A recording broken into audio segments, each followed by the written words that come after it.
మీ business ఏదైనా మీ ఊర్లో promotion చేయాలంటే అది సుమన్ టీవీతోనే సాధ్యం. ఇప్పుడే సంప్రదించండి.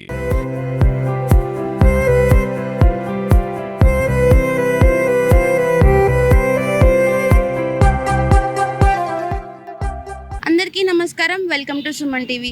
ఈరోజు మనం వినుకొండ బస్ స్టాండ్ దగ్గరలో ఉన్న ఎక్స్ హోల్సేల్ షాప్ దగ్గరికి అయితే వచ్చాము. ఎవరైనా ఒక చిన్న వ్యాపారం పెట్టాలనుకుంటున్నారా? అయితే ఇది మీకు ఒక అద్భుత అవకాశంలాగా కూడా ఉంటుంది. అయితే అసలుకి దీనికి సంబంధించిన ఇన్వెస్ట్మెంట్ ఎలా ఉంటుంది, ప్రాఫిట్ బేసిస్ ఎలా ఉంటుంది అని చెప్పేసి దీని యొక్క ఓనర్ని మనం ఒకసారి అడుగుదాం రండి. సార్ నమస్కారం అండి, మీ పేరు? కోడేస్తా మేడం. ఓకే, మీరు ఈ బిజినెస్ ఎప్పటి నుంచి స్టార్ట్ చేశారు సార్? 20 ఇయర్స్ అవుతుంది మేడం. 20 ఇయర్స్ నుంచి స్టార్ట్ చేస్తా ఉన్నా. ఓకే, అంటే మీరు ఈ 20 ఏళ్ళు ఈ ఒక్క బిజినెస్ అయినా లేకపోతే ఇంకా ఏమైనా బిజినెస్ చేశారా? ఏం లేదు మేడం, మా నాన్నగారు ఇదే పెట్టించారు, ఇంకా అదే కంటిన్యూ చేసుకుంటా రన్నింగ్ చేస్తూనే ఉన్నా.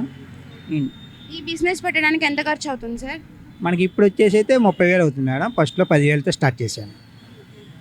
సో మీరు ఉదయం ఎన్నింటి నుంచి ఎన్నింటి వరకు ఉంటారు? ఉదయం 8 గంటలకు వస్తాం మేడం, నైట్ 10 గంటల దాకా ఉంటాం. మధ్యాహ్నం ఒక 1 అవర్ ఇంటికి వెళ్తాను భోజనానికి. ఆ టైంలో మా మిస్సెస్ కానీ మా మావయ్య గారు కానీ కూర్చుంటారు. మీరు అందరికి అంటే మీరు ఓన్లీ ఇంకా ఈ ఎగ్స్ మీద మాత్రమే చేస్తారు.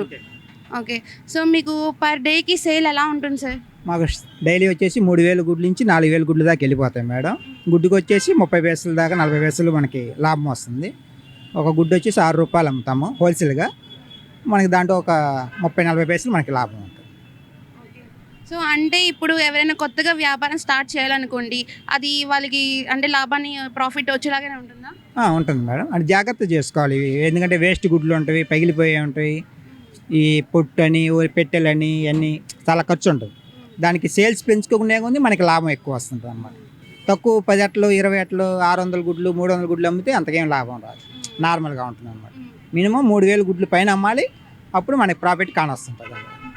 అంటే మీరు హోల్సేల్ షాప్లకు కూడా ఇస్తారా? అంటే ఓన్లీ రీటైలా హోల్సేలా? హోల్సేల్ ఉంది, రిటైల్ ఉంది మేడం. హోల్సేల్ వచ్చేసి షాపులకి, రెస్టారెంట్స్కి, డాబాలకి వాటికి వేసి వస్తాము. ఇక్కడ నుంచి కూడా మన దగ్గర నుంచి హోల్సేల్గా తీసుకెళ్తుంటారు షాపుల వాళ్ళు. రిటైల్ కూడా అమ్ముతాం, 1 గుడ్డు 2 గుడ్లు డజను 6 గుడ్లు అలా రిటైల్ కూడా అమ్ముతాం. అంటే ఇప్పుడు మీకు అంటే ఒక గుడ్డు ఎన్ని రోజుల వరకు ఉంటుంది? అంటే మీకు ఉంటుంది కదా కౌంట్? ఓకే, గుడ్డు వచ్చేసి ఒక వారం మినిమం ఉంటుంది మేడం. కానీ 3 డేస్ 4 డేస్లో అమ్ముకుంటే ఇంకా బాగుంటుంది, టేస్ట్గా ఉంటుంది. అంటే ఇప్పుడు మీకు మిగిలిపోయిన గుడ్లు ఉంటాయి కదా, ఏదైతే ఎక్స్పైర్ అయిపోద్ది, వాటిని ఏం చేస్తారు మీరు? అలా ఏం ఉండదు మేడం, హోల్సేల్ కొట్లు అయితే అలా ఏం ఉండదు. ఎందుకంటే ఏ రోజు సరుకు ఆ రోజు వచ్చేస్తుంది, ఫ్రెష్ సరుకు వస్తుంది. ఇంకా షాపులో తీసుకెళ్లే వాళ్ళు మటుకు వారం దాకా జాగ్రత్తగా అమ్ముకుంటుంటారు. వాళ్ళు కూడా వారంలో అమ్ముకుంటే ఇంకా మంచిది. అంటే మీరు ఓన్లీ షాప్స్కి వేసేస్తారు? అంటే మీరు డైలీ ఎన్ని అట్ల వరకు సేల్ చేయగలుగుతారు? అంటే ఎంత స్టాక్? ఒక 100 అట్లు 150 అట్ల దాకా వెళ్ళిపోతాయి. అంటే 3,000 నుంచి 4,500 5,000 దాకా వెళ్ళిపోతుంది మేడం హోల్సేల్గా. మేము కూడా దింపుకునే లోడ్ సరుకు అంతే దింపుకుంటాం. ఇవాళకి ఎంత అయిపోద్ది అని ఆలోచనతోనే దింపుకుంటాం. మళ్ళీ రేపు మళ్ళీ ఉదయాన్నే వాళ్ళకి ఆర్డర్ ఇచ్చుకుంటే మధ్యాహ్నం కల్లా వచ్చేస్తాం, 12 గంటలకల్లా డైలీ సరుకు వచ్చేస్తాం. అంటే ఎప్పటికప్పుడు మీరు ఫ్రెష్గా అమ్ముతారు, ఎటువంటిది కూడా కల్తీ అనేది లేదు? దీంట్లో కల్తీలు ఉంటామేమో మేడం, అదే ఫెవిక్ వరకు సెల్లో చూపెట్టే కల్తీలు వస్తాయి, ప్లాస్టిక్ గుడ్లు వస్తాయి, అన్నీ డూప్ మేడం. కోడిగుడ్డు అనేది కంపల్సరీగా ఫ్రెష్గానే వస్తుంది, కోడి ద్వారానే వస్తుంది, తయారనేది ఉండదు కోడిగుడ్లు. అందరూ ఈ సెల్లో చూసి రబ్బర్ గుడ్లు వస్తున్నాయి అవి అని వస్తున్నాయి, అదంతా డూప్ మేడం, అదంతా ఫేక్.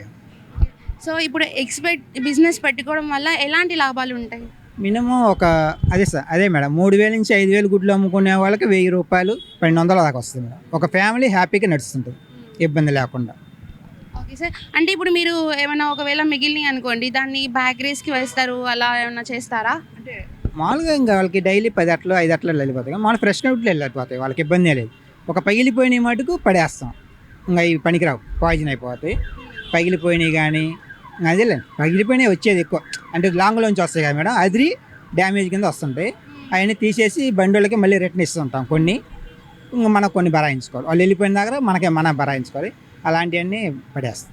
అంటే ఇప్పుడు రిటర్న్ బండి వాళ్ళకి ఇస్తారు, అంటే వాళ్ళు ఇప్పుడు బయట టాక్ ఏంటంటే ఏ అయితే అలాంటివి వస్తున్నాయో అవన్నీ బేకరీస్కి పంపిస్తున్నారు అని అయితే వస్తుంది, దానివల్ల కూడా హెల్త్ ఇష్యూస్ రావడానికి ఒక మేజర్ రీజన్ అవుతుంది అంటున్నారు.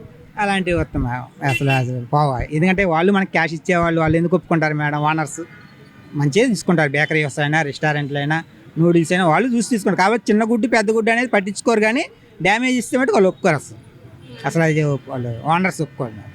అలాంటి లాస్ ఏమైనా వచ్చిందా మీకు? ఎప్పుడైనా ఏమైనా బాగా ఎక్కువ గుడ్లు పగిలిపోయి లాస్ ఏమైనా వచ్చిందా? అలా అయితే రాదు మేడం, ఎందుకంటే మేము బండి వాళ్ళతో కూడా మేము వాదిస్తాం. ఏదైనా డ్యామేజ్ వచ్చినాక మేడం అప్పుడే చూసుకొని వాళ్ళకి రిటర్న్ ఇస్తాం. వాళ్ళు ఫామ్ వాళ్ళకి రిటర్న్ ఇచ్చేస్తారు, దానికి డబ్బులు ఏమి ఉండదు కదా, వాళ్ళు రిటర్న్ వెళ్ళిపోతాయి కాబట్టి వాళ్ళకి లాస్ ఉండదు, మనకి లాస్ ఉండదు. Thank you so much sir.